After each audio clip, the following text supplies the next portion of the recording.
So it's an amazing pleasure to be with you guys here again. And for those of you who don't know who I am, I'm Charlene Hassan, and I'm a 22-year-old young accounting professional. I'm very happy to be here with you today and to you about some preparatory tips that you may need to know, or maybe someone who you know is studying for the CPA exam. Just some things which, aside from like the actual like studying material and actual like studying process, some other things that you should actually think about, or you know, someone who you may know who is trying to study for this test, what they should consider and so forth and so on. So I'm going to get started, and I have just like a couple of things to share with you guys. Please feel free to subscribe to my channel, because for those of you who, if you haven't watched my first video, targeting all young professionals, you know, mostly based in the business world, because that's where I am. But at the same time too, I'm going to have a lot of resources for other people. So stay tuned. It's going to be a lot of fun. You hopefully learn a lot, because that's my goal for you, each and every one of you, and for myself including, because I do watch these videos as well, you know. So I do hope to share with you guys. Please forgive the noise outside because there's a lot going on, but let's go forward as I continue. And I'm going to be looking down, because I wrote down a couple of points and everything which I want to talk about.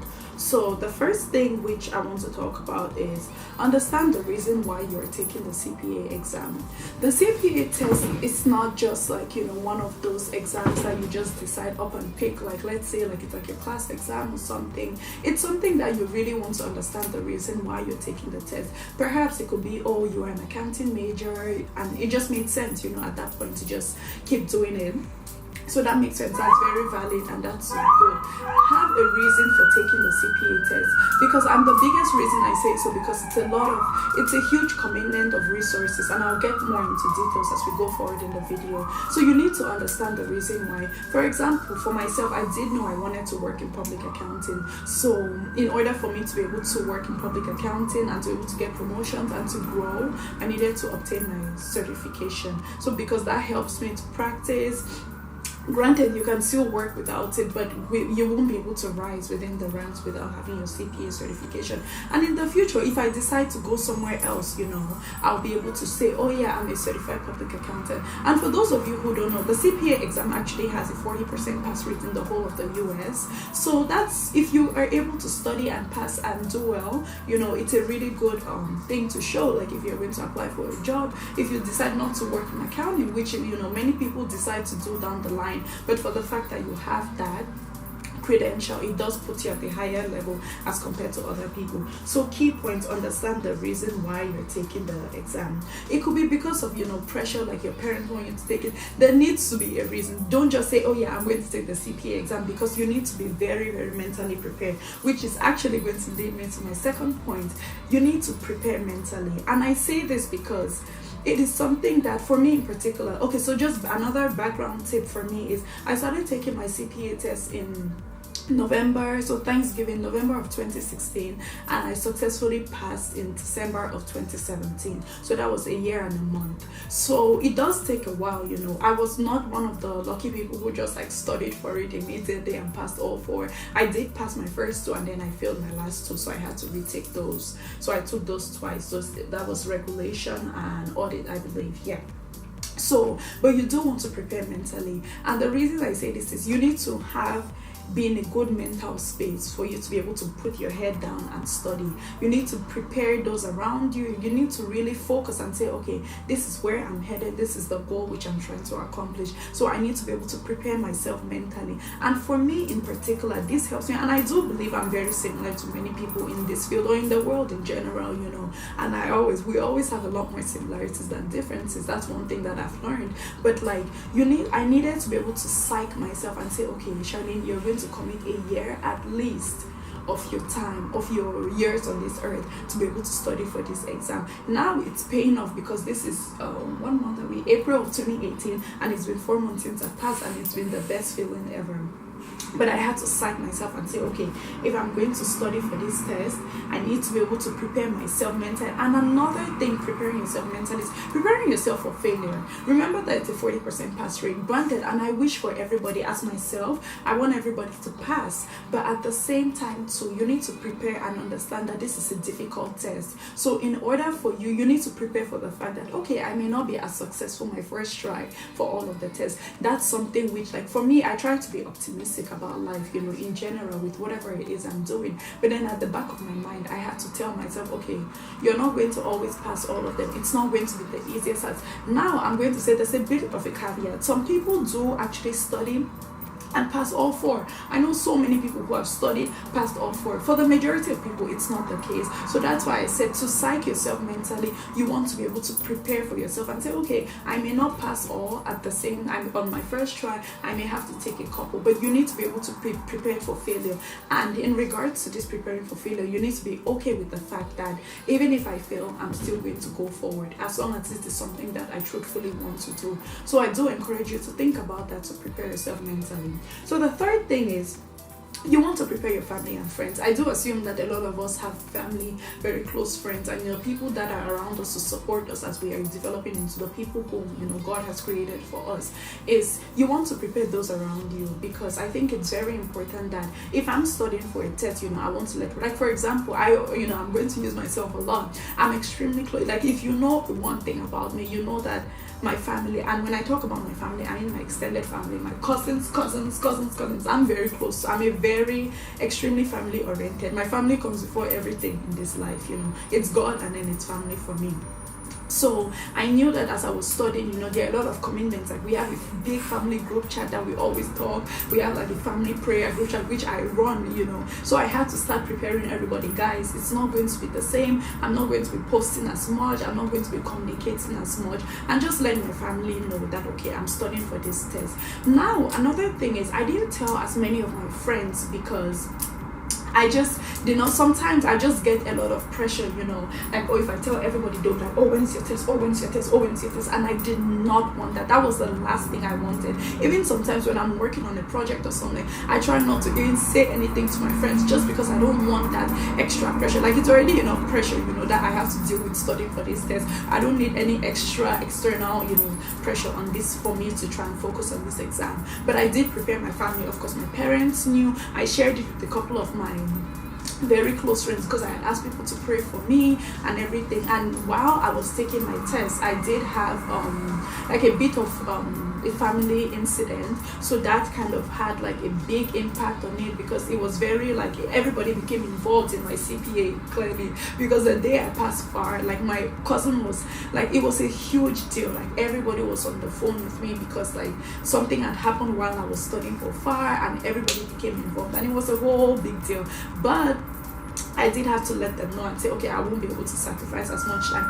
Now, another big thing which I want to talk about, and I want to emphasize here, is being able to give up time. So a lot of your friends, you know, you can have very good friends. People who have their birthdays, people are getting married, people who have babies, people who have anniversaries. Now, you need to decide what your focus is. And the reason I say this is because I had told myself, and the year when I was mainly studying, that was when I was doing my MBA, I had said, granted, that was my last year in college in Oswego, I was like, I'm not giving up, you know, no party, no this, no that. Most of my friends, they knew that. Like, granted, we were all studying for the CPA, but with everybody it's different. Some people can go out at night and still come back the next day and study. I need to stay home and stay in bed, you know, to be able to focus and to be rejuvenated for the next day, for me to be able to keep on studying. So I did tell I was like, I'm giving up every social commitment. I had so many of my friends who had birthdays. I think I only went for one of my very good friends, her birthday, you know, but she's like my sister, and I was like, I have to go for her birthday, blah blah blah. But like, no fashion show, no events, no things that like I usually enjoy doing. Like, I love going shopping, I like you know, doing other stuff. So I had told myself I won't be able to do any of that kind of stuff.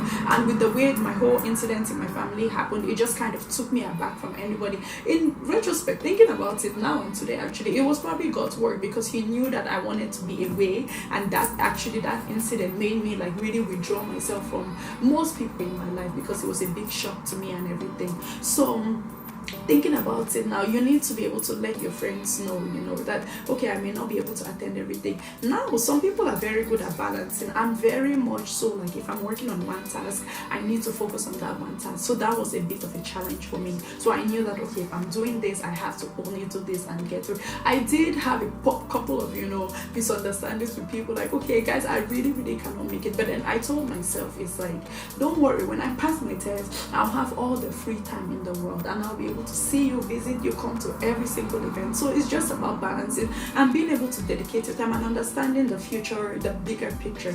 I knew I wanted to be done with this. I'm 22, and by thank God, I'm done with my CPA exam. I'm very grateful to God for this, because it's really not an easy thing to say, and I never ever in my life would take it for granted, especially going through what I went through. So now the fourth point is, be intentional about the parts which you want to take for the CPA. I mean in order. Now many people always say take FAR, audit, I think reg, and then BEC to finish. I want to say, please, we are all very different, and I'm going to talk a lot more about the understanding how different we are as people in my other YouTube videos. You need to understand what your strengths are, what your weaknesses are. Do not follow because this is the rubric that Becker said, this is the rubric that the AICPA said. Do not worry about any of that. That's really not important, because at the end of the day, you are the one taking the test, you are the one sitting for the exam and all of that. So you want to think about the fact that, okay, what are my strengths, what are my weaknesses? And I really urge you guys, think about it and be very honest with yourself. That's one thing that it's really the CPA exam does teach you a lot about yourself. You need to be very honest with yourself, because you need to say, okay, I'm not really good at this part, I'm not really good at this part. When I was studying for the exam, I did know I wanted to start with FAR, only because I had more time to study for it, and I knew it was a bulky part. It was, I think, 10 lectures, but the exam has changed since 2016, so to be very honest with you, I'm not even sure how many parts. I would think there are still 10 lectures altogether, but so I knew I wanted to take that part, and then with the whole thing that happened in my family, it just made more sense for me to take FAR at the time. So I did take FAR, and I kind of like financials, I like math, like it's more so like my thing. So I was like, you know what, let me do this. And you want to take a part that will help you and boost your morale. Don't take a part because it's the hardest to challenge and do, because this exam is hard. So you want something that would say, okay, when I sit for this exam, I can pass it. Then it motivates you to study for the rest of the 3, So think about that. So I did start with FAR. I finished that one, and then over that Christmas break, I didn't get to go home back to Cameroon for Christmas. So I was like, I'm here, I can fit in BEC. I took BEC, I passed. Now between my BEC and reg, I had like a weekend, because I wanted to take reg immediately because they were changing the test, and I was like, let me just take reg quickly. Biggest mistake of my life, because I know within myself that I'm not good at tax. So I was like, oh no, I can do this, it's shading. I've passed 2, so I can do the 3rd. Whoop, I failed it. Biggest mistake. I should have waited and taken reg, at some point when I had more time. So this is just to tell you guys, take what your strengths are, rank it that way, and prioritize. Take if it's BEC that you're good at, take BEC, pass it, and let it give you hope, and then you face the other 3, versus you taking reg and you're not good at tax, and you keep taking it and then you're not passing, and it boosts.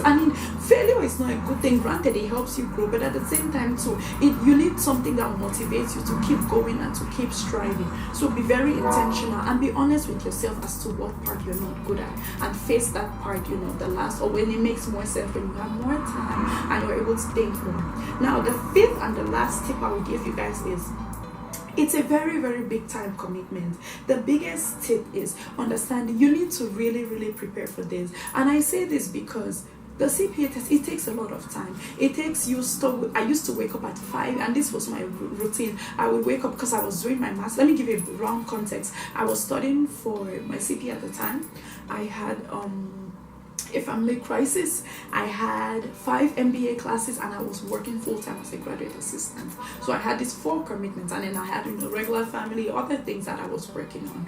Now I used to wake up at 5 because I knew I had to be at work by 8. So I would wake up at 5 in the morning, study from, pray, wake up, take my devotion, study 5 to 7 a.m., 7 to 8, get ready, boom, walk to work, do my work, get to class, come home, study for another 3 to 5 hours. I didn't work on Friday, so I would go to the library by 8 in the morning, study all the way till like 5, 6, whenever I got tired. And I did that weekends, the same thing, because I didn't work weekends as well. But then I had to fit in time for homework and all of that kind of stuff. So it made sense for me to be able to just wake up in the morning, do 5 to 7, those 2 hours, get my brain started. During class, I would go through flashcards and look at my notes and stuff like that. So you have to realize that it's a big time commitment. If you're not ready to, you need to be at the point in your life where, okay, I'm ready to commit this much time. And I do encourage you. It teaches you a lot about yourself, because it's like, if I can take care of that task, I can definitely handle something else. But you want to really think about that.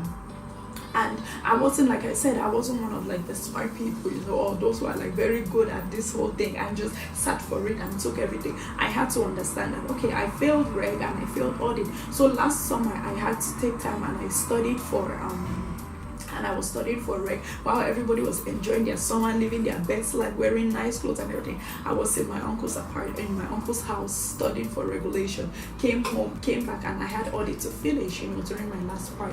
So just to say, as a bigger picture, guys, these are just tips that I want to share with you guys. You need to think about this before you actually put your head down and focus on the commitment. Now I'm going to do other videos as to, all right, now you've thought about it, this is something that I want to commit to, or you know someone who is ready to commit to it. Now I'll talk in my other videos, I'll talk about, you know, when you're ready to commit, how you should go about it, study tips, what I did and all of that kind of stuff. I'm very happy to be sharing these tips with you guys. Please, if you have some more information, there are many people who watch this channel, so please feel free to share with all of us. I may learn, you may learn, you know, and we may share for the greater good of everyone. So it's such a pleasure. I'm going to run now. Thank you so much and have a wonderful day.